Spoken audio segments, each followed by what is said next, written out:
This is Elden Ring. Elden Ring released in 2022 and immediately became one of the most popular games around. Developed by FromSoft, the creators of Dark Souls, Elden Ring takes the same concept of what if we tried to mentally devastate our players to the point that they want to cry that Dark Souls had, and adds a new open world aspect to it. And today, we're going to be trying to overcome this devastation and earn the Platinum Trophy in Elden Ring. FromSoft games are some of the hardest games out there, so this will definitely not be easy. Can I rise to the challenge, become Elden Lord, and get the Platinum Trophy? Or will I forever be maidenless? Our journey begins in Limgrave, the southwestern portion of the region this game takes place in, known as the Lands Between. Now you may be asking, Agni, why is it called the Lands Between? Great question. I don't know. But since the backstory for this game was written by the same guy that called a western area of land Westeros, I'm gonna assume the Lands Between are just in between a bunch of lands. Immediately upon entering the world, we are greeted by Tree Sentinel, who promptly pummels us into pieces. Since we don't have to fight him right now, or ever really, we just take a quick rest at this campfire where this random hooded woman appears out of thin air and tries to sell her car to us. I offer you an accord. We agree, but she disappears and we get this stupid horse named Torrent instead. I knew I shouldn't trust like that. With our new steed, we begin the most important part of Elden Ring. Riding around the entire world at a very low level to find different items we need to access for our build. While in the process of getting our build together, we go to the Round Table Hold, a special, peaceful, mostly, area of the map. The Round Table Hold not only acts as our base of operations for most of the game, but it's also our first trophy as we unlock Round Table Hold for visiting the Round Table Hold for the first time. Satisfied with our build, we make our way to Stormveil Castle to fight our first boss. But before we do, we have to prepare for battle the proper way. Ah, much better. Time for our first boss fight of the game, Margit the Fell Omen.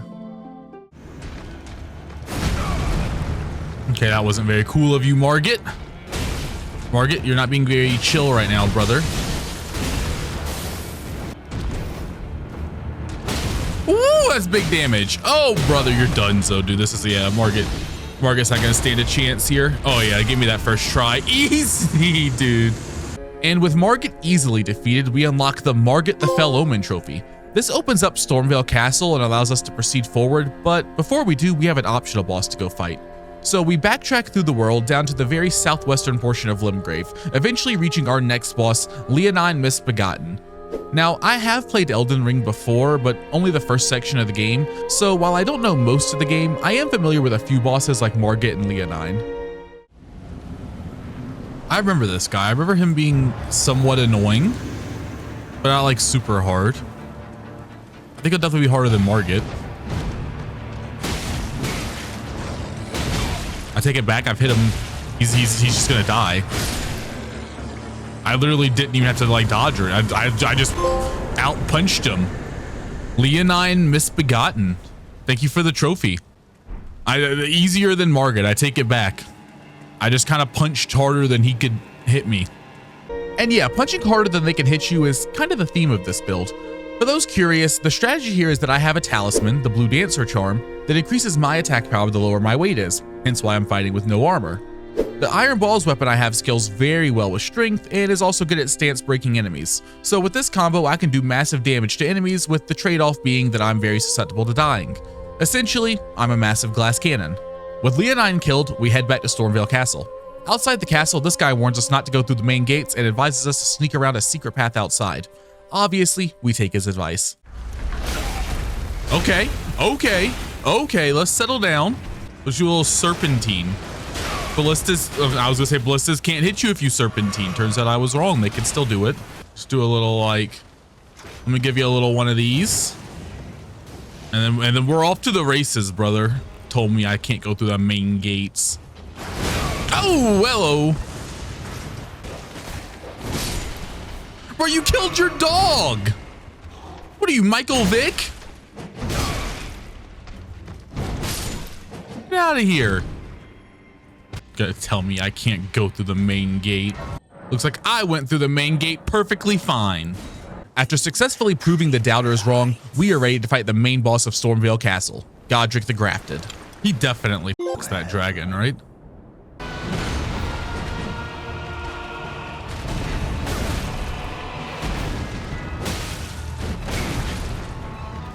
Okay, let's just reset here for a second.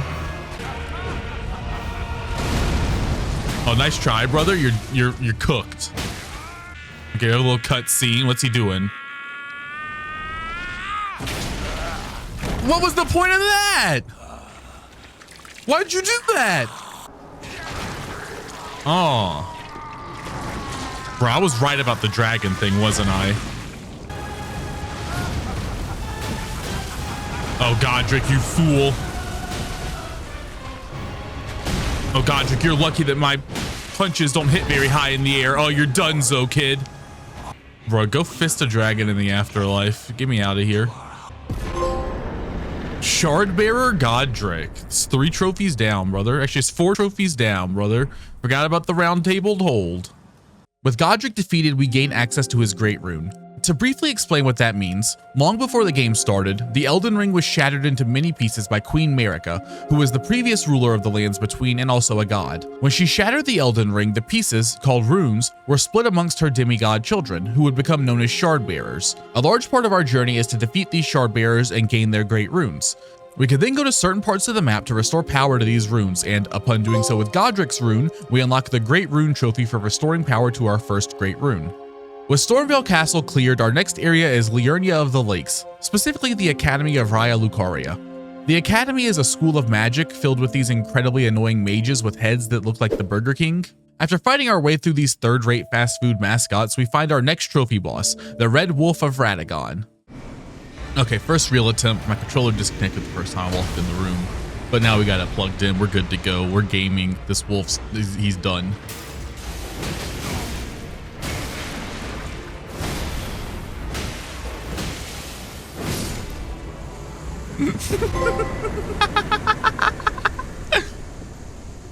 That dog got put down, dude. Red Wolf of Radagon. More like Red Wolf of Radagon and got murdered, am I right? Just past the Red Wolf fight, we find the main boss of this area, Rennala, Queen of the Full Moon. The first part of this fight is fairly simple. Rennala is floating in the air, protected but not attacking us. She has these girls that are crawling around on the ground attacking for her, and one of them will be glowing. We simply attack the glowing one and break the spell she's casting. After doing this 3 times, Rennala crashes to the ground and we can attack her.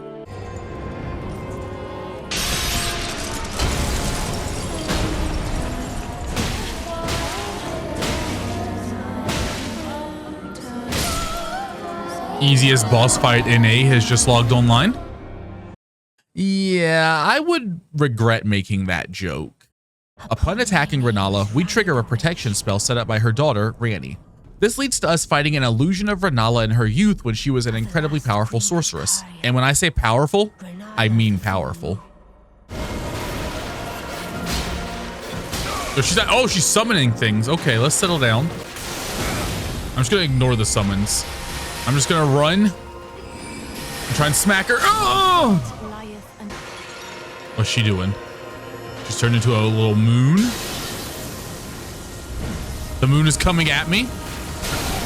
I've been mooned. And not in the way I would want from her. Okay, sure. Ignore the summons, just go after her. Okay, don't ignore the summons. Okay, another summon. Bro, why is the summon impossible to deal?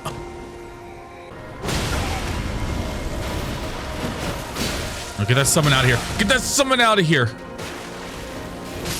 I hate that guy, dude. I hate that guy so much. She's doing weird sparkles. Then she Kamehamehas me, dude. Hits me with the damn Kamehameha wave, dude. But after multiple attempts of Rennala smashing me harder than you should smash the like and subscribe button, do it now, we get this.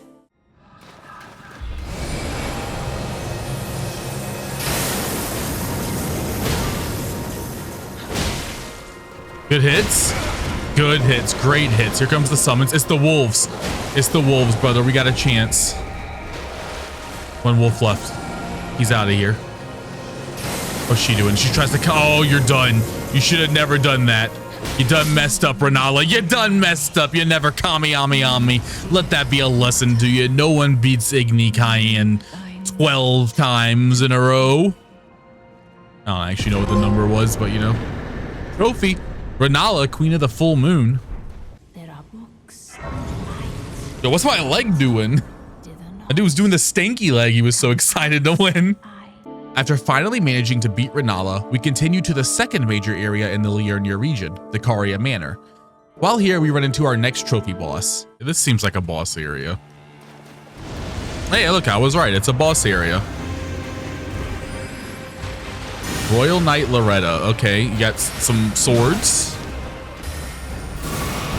No, settle down. Let me drink the flask. Stop firing things at me. Oh, you can't be getting up close to me like that, brother. Yeah, you're gonna want to stay in sword throwing range. He's coming at me. Dodge. Punch him. Punch him. I don't know what he's doing, but I'm not allowing it.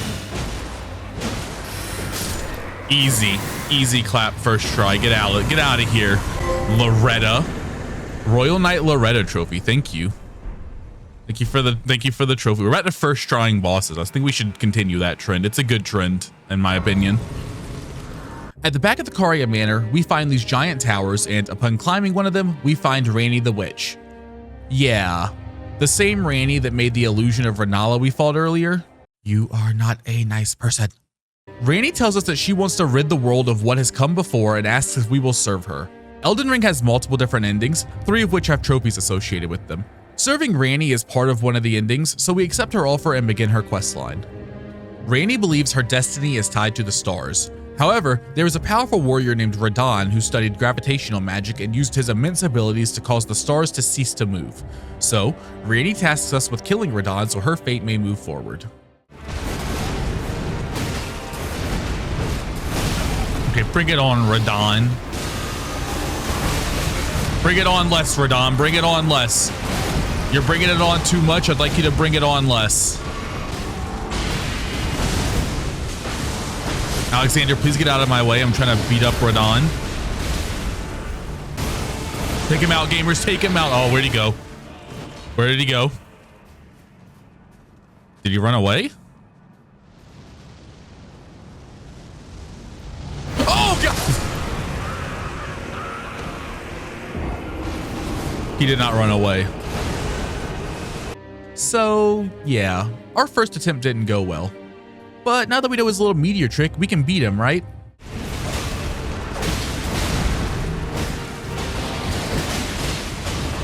Yeah, get him, gamers. Get him. Mess him up. Okay, he's messing me up, gamers.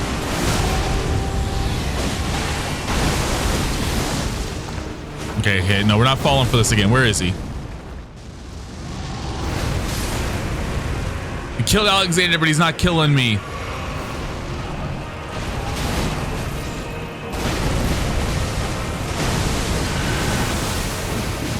Get him, get him, get him. Nice! There we go. Shardbearer Radahn. Easy clap, dude. With Radahn defeated, the stars and Ranni's fate can once again begin their motion.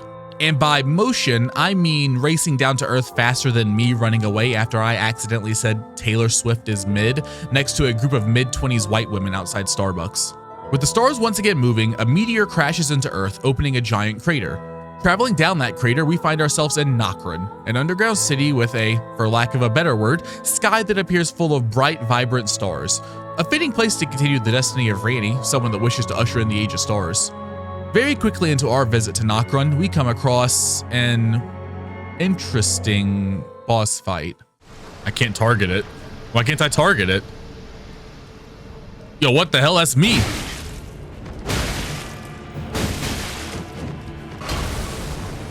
Yo, me too. That's a good idea. I like that idea. I think I'll take it. I think I'll land my punch though. And I think I'll. Okay, now your turn. Now me. Now you. Now you. Now you do it. No, he's healing. Now you. Okay, now I heal. Okay, now me. Now you. Now you. Now your turn. Oh, yeah. shouldn't have given him his turn. I shouldn't have let him have his turn. Okay, we're being serious this time.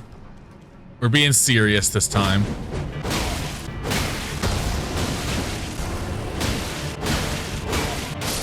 Easy fight. Mimic tier, thank you. Thank you for the trophy, I appreciate it. Just past the Mimic tier fight, we have another boss fight, but this one comes with a bit of a puzzle. We have to go around the area, finding and lighting fires at 6 different pillars. Once we do, we get a message that power has gathered in horned remains. We then have to head to the carcass of this elk, deer, moose thing, and upon interacting with it, get teleported to a new area. This area is where we fight the regal ancestor spirit. It's literally just a deer. What a weird boss. Ow, I'm sorry I called you weird. My mistake. Ow, okay, hold on, we can get a hit here. No, we can't. Yes, we can. We can get a few hits here. Yo, oh, this guy's cooked. I'm cooked. Oh, what's he doing? What's he doing? Make him stop doing that. He healed. He healed off that. Oh, you piece. Nice try. Let me hit you with a little jumping smash. Let me hit you with one of these. No, you're not healing. Come on, brother. You're like 1 or 2 hits from death. Don't do anything weird. Easy. First try, baby. This is a really uneventful boss. Regal Ancestor Spirit. Thank you for the trophy. Really uneventful. That's probably my least favorite boss we fought so far. That was a weird one. And while the fight with Regal Ancestor Spirit may have been uneventful, the next fight would be anything but. Valiant Gargoyle. Oh, hey, homie. How's it going?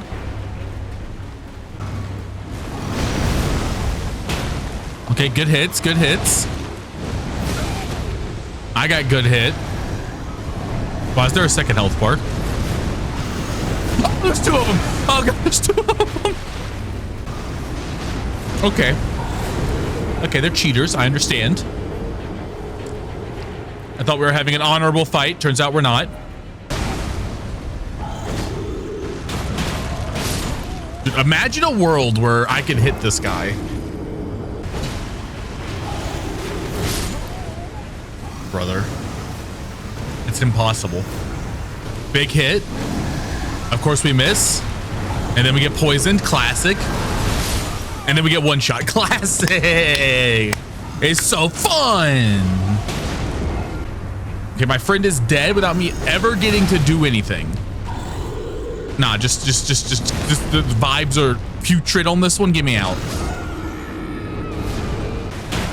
Good hit. Good hit. Great hit. We take the poison. We take the poison and just beat him up. Come on, please. Let's go. No, that was me. I thought I killed him. How is he alive? What? None of those hit him. Brother. How did none of those hit him? This fight was me excruciatingly getting stomped over and over again while wanting to cry harder than my niece after I told her she was the reason her parents got divorced. But after nearly an hour of suffering, this happened. Oh, big damage. Huge damage. Get him, get him, get him, get him, get him. Let's go. And my guy's mostly full health. Oh, this is the run. This is the run. This is it.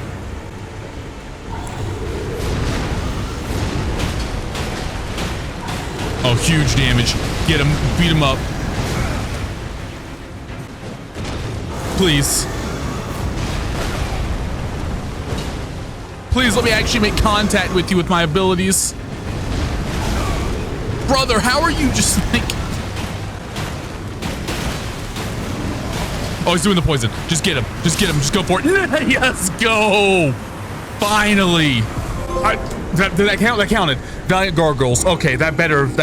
Oh, I got the trophy. That's all that matters, right? And yes, it did count. The bosses were gone when I went back to the arena and I got the trophy. It may have been a Pyrrhic victory, but it was a victory nonetheless. With the Valiant Gargoyle bosses defeated, we can finally get what we came to Nokron for. A cool knife called the Fingerslayer Blade. I apparently forgot to record myself grabbing this, so enjoy this artistic rendition. With this blade now possessed by Ranni, she tasks us with heading underground yet again. This time to the city of Nokstella, which is kind of like Nokron, but also not really like Nokron. Here we find the Baleful Shadow, a mini-boss that is a shadow sent by the Two Fingers to assassinate Ranni. We haven't really talked about the Two Fingers yet, so quick summary. Basically, the Two Fingers are just envoys for the Greater Will, which is an unseen entity that essentially tries to exert control over the lands between via the Elden Ring. Basically, the Two Fingers are the Pope and the Greater Will is God. And I guess in this analogy, Ranni is L. Ron Hubbard, and the Pope wants to kill L. Ron Hubbard for starting a religion that doesn't follow God? Yeah, let's go with that. Either way, with the Baleful Shadow defeated, we want to continue onward, but our path is blocked by yet another boss fight, Estelle, Natural Born of the Void. Bro, what is that? Oh! I don't like this thing. Oh my god! Bro, he's put me down! What's he doing? What the heck? I thought he was teleporting somewhere. He teleported nowhere. He one-shot me with that? What is this? What is he doing? What is he doing? Brother, what is this? Okay, that was a lot less devastating than it looked like it would be. No, this is the end of me. I don't know how I dodged that. Yes, it just keeps attacking. It's got like 5 waves. It's just like boom, boom, boom. There's only 3, but you know, you get the idea. Get him. One more hit. Come on. Let's go. That was way easier than I thought it would be when I walked into this fight. Estelle, Natural Born of the Void. Beating Estelle brings us to a path that eventually leads to an underground cave where we find Ranni. Ranni is sitting dead on a bloodied pair of Two Fingers. Remember that cool knife we got for her a little bit ago? That knife has the power to kill the Two Fingers. Each demigod has 2 fingers assigned to them that connects them to the Greater Will. Ranni wanted to kill her set of 2 fingers to sever her connection to the Greater Will. So we proposed to Ranni and asked her to be our wife, and she says yes, accepting us as her consort and coming back to life. Well, kind of. Spirit life. Again, it's complicated. I'm doing my best here. With all that done, we are now set up to be able to do the Ranni ending. But there are 2 other endings we need to work towards, as well as many bosses to slay before we get to any of the endings. Speaking of bosses, let's go fight one right now. Magma Wyrmmakar? That can't be how you say that, but that's what it is. It looks like some weird like dragon that only crawls instead of flying.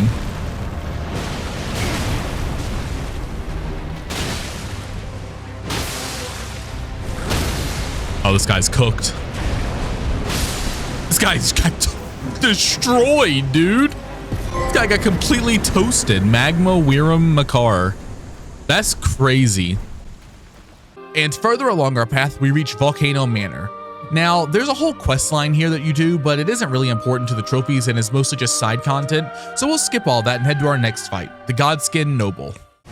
Let's destroy this man real quick. Or how do I look at the size of this lad? How does a punch ever miss him? Oh my goodness, look at the size of that lad. This man's rolling. But I got the poise break. Big.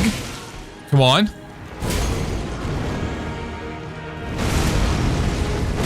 One more. No choking. No choking.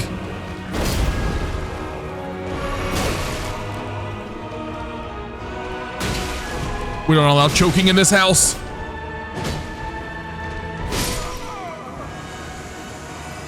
Did it count? Did it count? Let's go, it counted, Godskin Noble. We only allow minor choking in this house.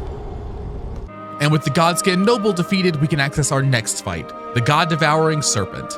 Now, for the first time in this run, I won't be using the Iron Balls. That's because this is a gimmick fight where they give you a special weapon, but it's a really cool weapon, so I'll allow it. The God-Devouring Serpent. Oh no, wait, he devoured me. That makes me God. Bow down to me, peasants.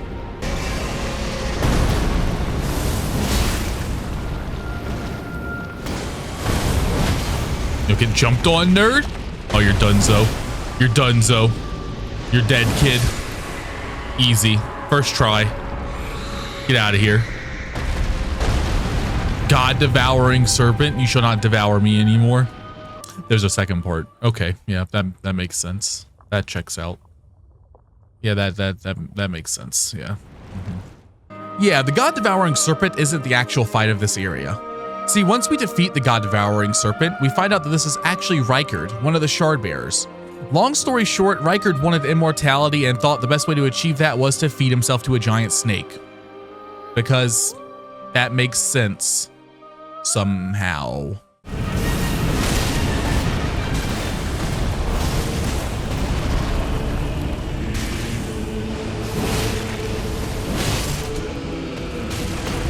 Bro, I can't even see what's happening. I can't tell what's happening. I'm just gonna start swinging. I cannot tell what's happening at the moment. Oh, one more. Come on. Let's go. Apparently the answer is just stand inside of him. Stand inside of him and neither of you can tell what's happening anymore. That's shard bearer Ricard. Rykard probably. Shard bearer Rykard. Let's go, dude. With Rykard and his weird snake thing taken down, we turn our journey to the capital city of the lands between, Leyndell. And shortly after arriving there, we find our first boss fight of the area, Godfrey, the first Elden Lord. Or rather, a weird spirit version of Godfrey. Hello, Godfrey.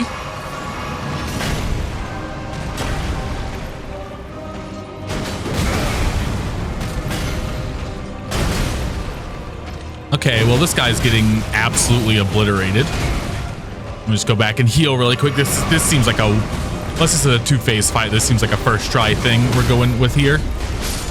Is that it? Surely that's not it, right? That was it. Godfrey, first Elden Lord. Okay, that was maybe the easiest fight of the game. After a bit of traversing, we find ourselves at the foot of the Erd Tree. What you need to know about the Erd Tree is basically that it's just a giant tree that houses the Elden Ring inside of it. And because of that, we need to get to it. But first we have to fight a boss that has sworn his life to protecting the Erd Tree. And this boss is actually a boss we had to fight earlier in the game. Or at least a version of him. Margit's back. But this time he's going by his real name, Morgott.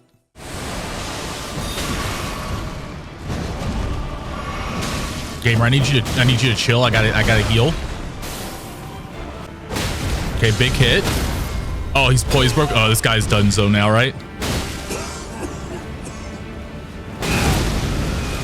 Oh, why did he get so tanky all of a sudden? What's he doing? How do I dodge this? Oh, apparently like that. My bad. Brother, chill. Brother, don't do hammers. Me setting up a Smash Bros. Game. No, don't do hammers. Gotcha. Easy. I didn't get worried there at all. No. I did not think I was going to die. Shardbearer Morgott. Trophy unlocked. Thank you. With Morgott defeated, we try to head to the Erd Tree, but we find the path blocked by impenetrable thorns. The world's worst car salesman then comes back and tells us that if we wish to get past the thorns of the Erd Tree, we must go on a journey to the Mountaintop of Giants, where she can gain the ability to burn the Erd Tree. But before we go there, we have one more boss to fight in the capital. Let's settle down, Mohg. Okay, I said let's settle down, and what you just did seems like the opposite of settling down. So maybe don't do that again. Okay, big damage. Oh, this guy's toast.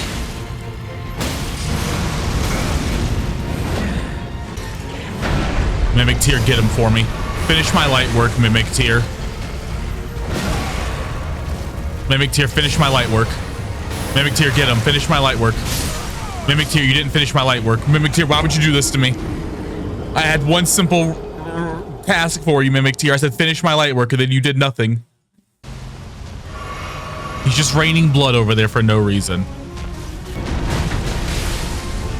I took blood loss. That's fine. Whatever. I got plenty of blood. Red Cross freaking loves me, dude. He was just going after my Mimic Tear. This is perfect. Oh, one more. Nice. Easy. Yeah, he just never attacked me. He only cared about the Mimic Tear. Makes my life pretty easy. Mohg the Omen. Thank you for the trophy, buddy. Our first stop in the Mountaintop of Giants is to Castle Sol to fight Commander Niall. Okay, great. And now we heal. Don't know what he's doing. Okay. Okay, this is where he gives me a chance to summon. This is where he tries to kill me. This is where he nearly succeeds. Bro, that attack is insane. Oh, good. Good. We were dead there if we didn't stance break that. Great damage. Get back up. He's going to do this thing. Roll forward. Get him, get him, get him. Oh, that's big damage. Oh, he's done. Nice. Let's go. Commander Neal. Trophy unlocked. Thank you. Thank you. Oh, that poise break we got on him was so lucky. We were dead if that hit didn't poise break. With the commander demoted to the afterlife, we can grab one half of the Halig Tree Medallion, a very important item for the next phase of our playthrough, and also the sign of the beginning of my suffering. But the path to pain must first take a pit stop, as upon using the Halig Tree Medallions to arrive at the Halig Tree, we find a boss fight with another boss from the past, Loretta. Oh, I thought those were going to my boy. They were all pointing away from me, and then just turned and went, nah, it's you. Also, the fact that those one-shot me does not bode well. So our first attempt may not have gone well, but now we're ready to go in fully prepared. Okay, I've used almost every flask I have getting here. It's not great. And then after using the Mimic, I'm going to have 2 left. Yeah, I have 2 flasks. Doing good damage, though. Oh, and the poise break, huge. Another poise break. Oh, this guy's done. Get him, get him, get him. Get him, get him, get him. Nice, let's go. Loretta, Knight of the Halig Tree. You heard my excitement about beating Loretta. That excitement would soon be gone, because our next boss, located in the bottom of the Halig Tree, is a nightmare. From what I've been told, this is considered one of the top 3 bosses in terms of difficulty in any FromSoft game, and many people consider it to be the hardest of any of them at all. If you know one thing about Elden Ring, there's a pretty good chance this fight is it. I'm, of course, talking about Malenia, Blade of Miquella.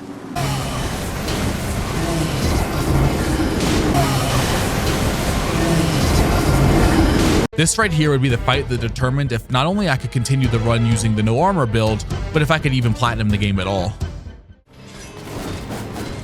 I don't know when I'm going to be able to heal, but never is the answer. Never would be the answer when I'll be able to heal. Nope. Nope. I don't know what she's doing. Okay, she's just doing that. Okay, that's, I say just that. It did 2/3 of my health. Oh, she charged at me. Oh, we were doing so good too. Okay, good dodges. Poise break. Mess her up, gamer. Oh, that's a lot of damage.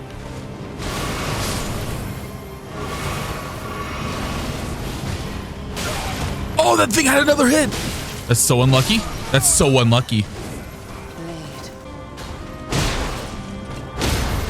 Oh, she's getting destroyed, brother.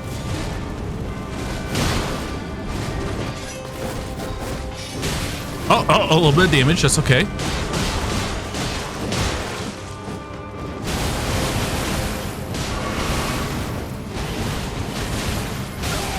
Oh, I forgot that has a second part. Okay, a poise breaker. Oh, she's done. She's done. Stick a fork in Malenia. She's pasta. She's done, Zoe. Wait. No. No, there's a second phase.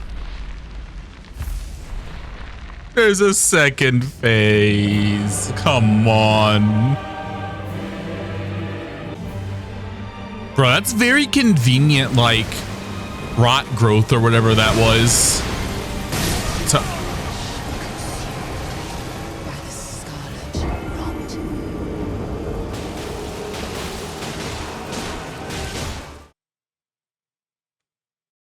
After almost an hour of facing Malenia, I learned she has a second phase.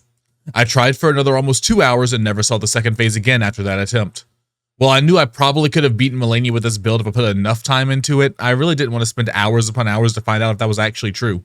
So I admitted defeat and brought out my secret weapon.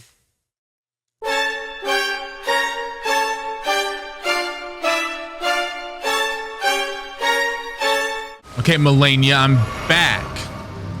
And this time, I got a big sword. How do you like big sword, Malenia? Please do not dodge big sword's attack. Okay, second phase, first try with this build. This seems better. Turns out maybe the game's a little easier when you have an actual weapon. We'll see how second phase treats me though. You know, I don't like her strategy of trying to distract me with her curves, like some sort of succubus. It's not gonna work on me, Malenia. Instead, you shall simply perish. I've been scarlet rotted. That's not ideal. Please heal. Please heal. She's dead. Let's go. Oh, dude, first try with this build. This build's broken, dude. Let's go. Okay, I'm still dying. I'm still dying. I'm still dying. Shardbearer Malenia. Let's go. Take my runes back too. Thank you. I'm just gonna die now. I don't want to die. I want to know what happens. Goodbye. I'm sorry. With my nightmare finally over, I go and do something I probably should have done before the fight. Fully upgrade my weapon, which unlocks the God-Slaying Armament trophy for doing so. With our fully upgraded weapon, we head off to our next boss. Yet another friend from the past, Mohg, but this time the Lord of Blood instead of the Omen. And with his new title, he learned a new trick.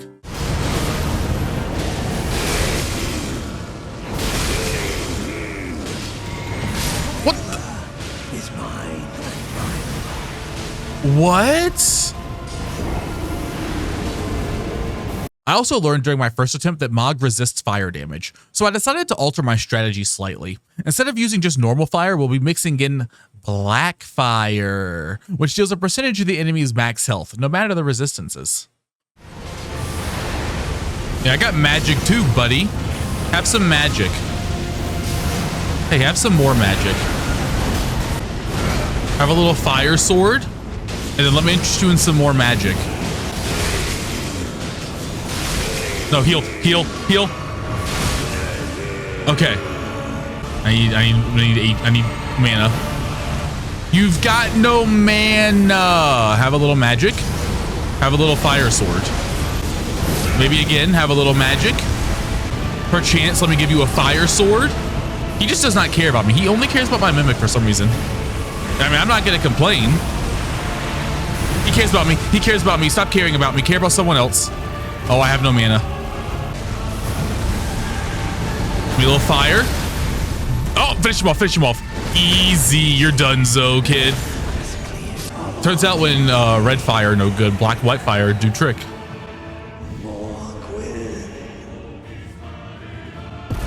Mohg win, more like Mohg lose, am I right? Mohg was the final boss we needed to defeat on our little side journey of optional bosses, so now we're ready to resume the story and head to the snowy land that is the Mountaintop of Giants. After galloping through the snow for some time, we reach the top of the mountains and spot a giant cauldron, our destination. But before we can access it, we have to defeat the boss of this area, the fire giant. You chop at his ankles. The little ankle biters, get him. Coming for your knees, fire giant. I want your knees.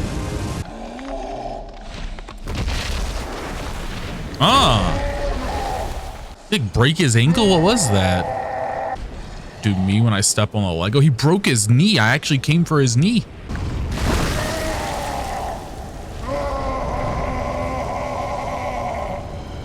Brother, what? Is he about to be beating us with his on fire flaming foot? Is he gonna attack us with his flaming foot that he ripped off just now? Oh, fire's coming, okay. It's to be expected, it's in his name. I'll hit you with a little like bada bing, bada boom. I think he dodged every one of those. And by dodged, I mean I just completely missed him. Bro, hit me with the elbow drop, or you tried to, instead he missed, and now he's dead. Brother, you're not Randy Savage. You're not the Macho Man. Oh, brother. Oh, the fire giant trophy, brother.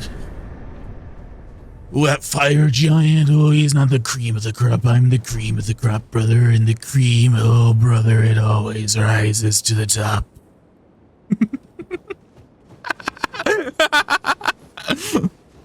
With the fire giant defeated, we can press on to the giant cauldron, otherwise known as the Forge of Giants. After a quick, let's call it misinput. Ooh. Do I go down here?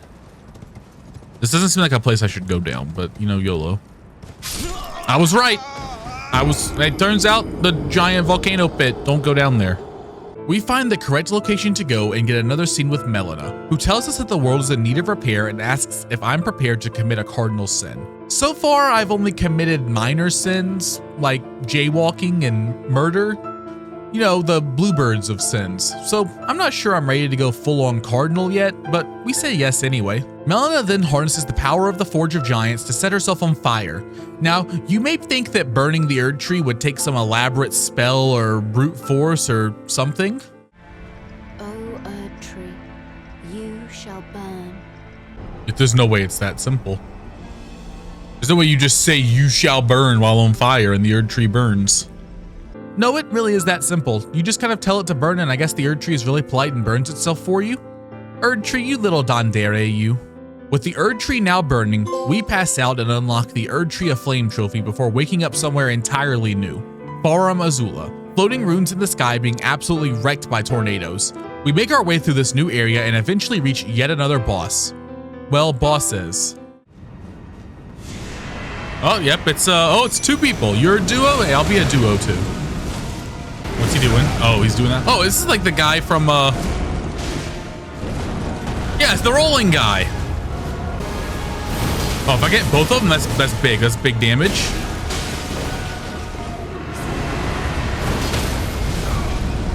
Oh, this guy's cooked.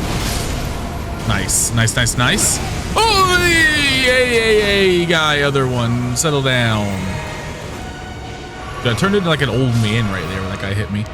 Did my mimic kill him? I'm confused. Oh, okay, he's back. Weird. They're both back. Interesting. Oh, now they're both dead. I killed them. They're gone. Godskin duo. I killed them both with one attack. Later in the area, we decide to lay down in this little hole for some reason, and then that reverses time, and then a dragon attacks us? I really wish I understood some of the stuff that happens in this game. Anyway, more fighting. Okay, that's a cool dragon. I got a plan for him.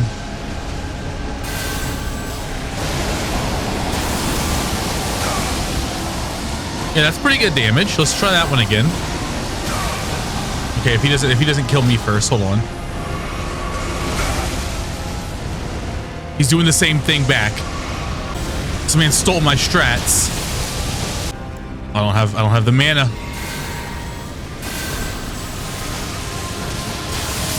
There we go. Turns out lightning pretty good. Pretty good. Dragon Lord Placidusax? There's no way that's how you say his name, but that's the trophy I got. Having defeated both of the minor bosses of this area, we move on to the main boss, and the reason we are here. See, in Elden Ring lore, most people are unable to die because a fragment of the Elden Ring, the Rune of Death, was sealed away. Most beings that die have their souls returned to the Erd Tree and resurrect. In order to prevent this from happening, as well as be able to burn the thorns of the Erd Tree away, we need to get the Rune of Death, which is being protected by the boss we are about to fight.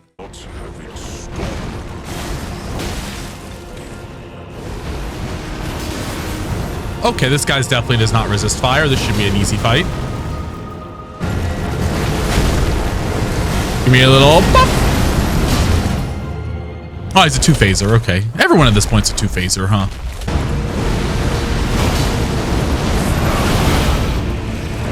Okay, well, I mean...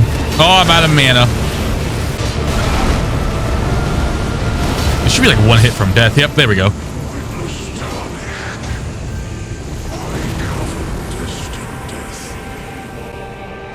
Where's my trophy? Give me my trophy. Malekith the Black Blade. With Malekith defeated, we gain access to the Rune of Death, officially releasing death into the world again. With this done, things can now officially die for good, and the Erd Tree is set fully on fire, which will allow us to get past the thorns. Our character passed out upon interacting with the Rune of Death, but wakes up back in the capital, which has been burned to ash. So we immediately head back to the base of the Erd Tree, where we find a new boss waiting for us this time, Godfrey, the first Elden Lord. Wait, is this the guy? This is the pushover we destroyed previously, right? I mean, he's actually...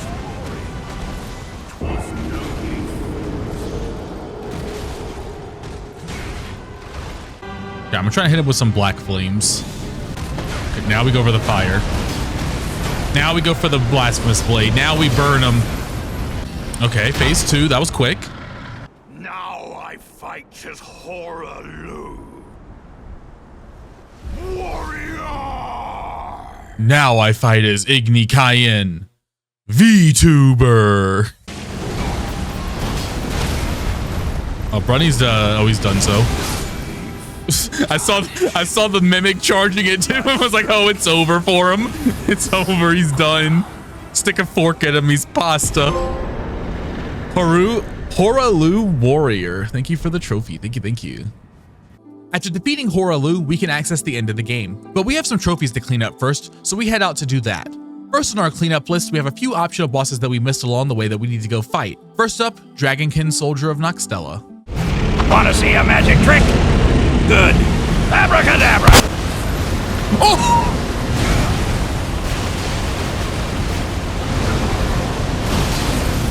Yeah, I was supposed to fight this man earlier in the game. This was an earlier game boss. And yeah, the bosses we missed are all basically like that, so no real need to show them. We now have all the boss trophies unlocked, so our next task is to acquire all the legendary items in the game. These can be found in a few different ways. Some are just hidden in random chests that we need to find, and others you get from fighting various mini-bosses. There's not a lot to show here, so let's just pop the trophies for fighting each of these. All that remains at this point is for us to do the different endings. But to do that, we have to first beat the final boss of the game. Upon passing the burned thorns of the Erd Tree, we find Queen Marika, who was imprisoned in the Erd Tree after she shattered the Elden Ring. Now, the lore here is incredibly complex, so a brief summary to try and explain it. Marika and Radagon are two people in one body. Or the same person with two personalities? I'm not entirely sure. Either way, Marika is the female half and Radagon is the male half. Now, what makes it really weird is that a lot of the demigods we have fought throughout the game are actually children of Marika and Radagon. Like, Marika is their mom and Radagon is their dad. There was no one else involved in making these children. Their mom is their dad and their dad is their mom. Which to an Alabama person may make sense, but to me that's just extremely confusing. Anyway, Marika turns into Radagon and we prepare to fight. Okay, nope, no need to throw lightning. This guy looks really cool. I wish he would not do that to me, what he just did. Okay, now you're in for it. You've hit my mimic and I don't like when you do that. Now you're donezo. Okay. Oh my god, that was so much damage. This guy's cooked. This has to be a two-phaser, right? This has to be a two-phase fight though, right? Like, look how much damage I'm doing to this man. Are you a two-phaser? He is, in fact, not a two-phaser. That's the end of the Radagon fight. But there is another boss that comes next that would make me regret ever picking up this game. Okay, so I'm not the only one thinking that like its neck and head like looks like, you know, right? Oh, it went flaccid. How sad. What is it doing? What is that, dude?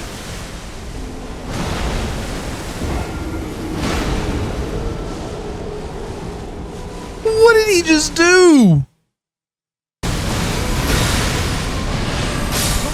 I hate this man. It wouldn't be that bad if his arena wasn't the size of a football field and he was just flying around it.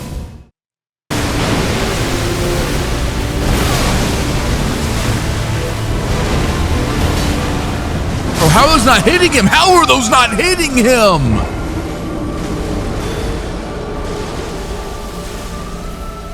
FromSoft, explain! Explain! How are those not hitting him? He's literally the giant 20-foot tall dragon man 3 inches from me. Brother, what do I even do there? What do I even do? The entire arena is just a giant death ball.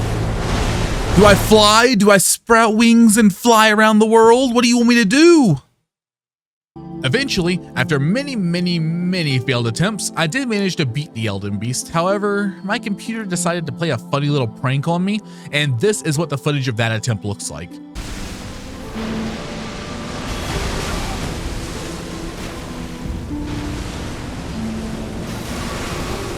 Now, I could have just said, that sucks, oh well, not doing that fight again, and moved on with my life to get the trophies for the endings, but I wanted to have a successful attempt at the fight actually in the video.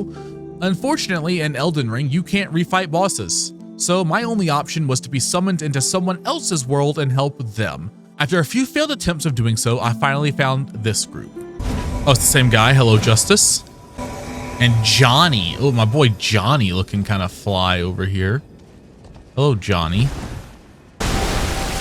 He's doing the thing again. Okay, he's not that far from us. We're fine. We're fine. Let's get him, Johnny. Me and Johnny going in hard, dude.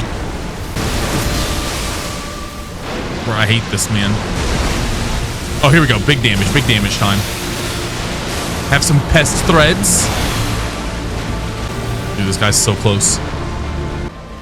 Where's he at? He's back here. Oh, this is my chance. This is my chance. Pest threads, baby. Pest threads.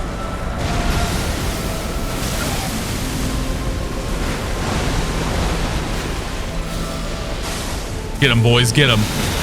Get him, boys.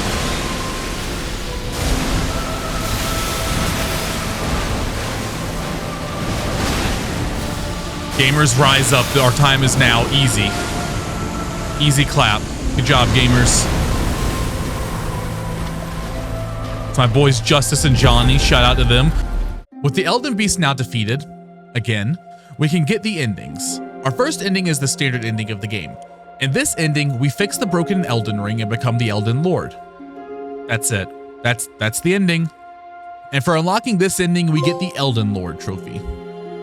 Now, since I don't feel like doing 3 playthroughs of this game to get all 3 endings, we restore our save file from the PS Cloud and do the second ending, the Ranni ending. For this ending, rather than mending the Elden Ring, we summon Ranni to the area.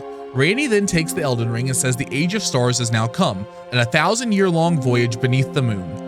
Essentially, for Ranni's ending, she wants to sever the connection that the Greater Will has with the lands between. Her way to do this is for her, and us as her consort, to take the Elden Ring into the cosmos so that the Greater Will can no longer enact its will upon the lands between, thereby freeing everyone from its influence. This is by far my favorite of the endings because it's way more in depth than any of the other ones, and also just feels like we accomplished more. Getting the Ranni ending unlocks the Age of Stars trophy for us, and now we just have one more ending to get. But this ending is a little bit more complex. We have something to go do first before we can actually achieve it. So after reloading the save, we head back into the sewers beneath the capital to the room where we once fought Mohg the Omen. In the back of this room, we find a secret passage. This passage leads to a parkour puzzle where we have to go down a bunch of beams and coffins to reach the bottom. When we reach the bottom, we find this weird door and a message another player left us that says to offer armor. Upon taking our armor off and interacting with the door, it opens and we get a cutscene where we meet the 3 fingers, a corrupted version of the 2 fingers. The fingers give us a warm little hug, but they hug us a bit too tight, leaving our body burned and scarred. Upon returning to the area we defeated the Elden Beast, instead of mending the Elden Ring, we get the option to become the Lord of Frenzied Flame. Corrupted by the 3 fingers, we can no longer restore the Elden Ring.